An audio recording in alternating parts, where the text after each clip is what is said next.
దర్శక నిర్మాత టి రాము ఆధ్వర్యంలో ప్రముఖులకు నేషనల్ అవార్డ్స్ అబ్దుల్ కలాం గారి పేరిట అందించడం జరిగింది. అక్టోబర్ 5, 2025న సాయంత్రం 5:30 తర్వాత జరిగినటువంటి ఈ కార్యక్రమం భారత్ వికాస్ కళా పరిషత్ హాల్, రామాలయం వీధి, కూకట్పల్లిలో జరిగింది. ఇందులో ఆల్రౌండర్ స్టార్ బల్లెం వేణుమాధవ్కు లయన్ సాయి వెంకట్, దర్శక నిర్మాత టి రాముల చేతుల మీదుగా ఘన సత్కారం జరిగింది.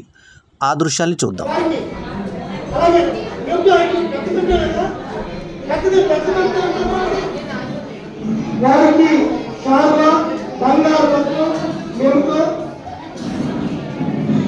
అలాగే గణపతి చరిత్ర పుస్తకం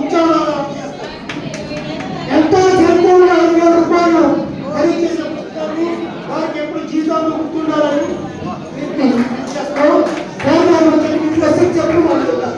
అలాగే ఈనాడు ముఖ్య అతిథి. ఈ వీడియో కనుక మీకు నచ్చితే లైక్ చేయండి, కామెంట్ చేయండి, షేర్ చేయండి. మా ఛానల్కు సబ్స్క్రైబ్ చేయడం మాత్రం మరవకండి. ఎల్లప్పుడూ మీ ఆదరాభిమానాలను ఆశించే మీ ఆల్రౌండర్ స్టార్ బల్లెం వేణుమాధవ్. నమస్తే.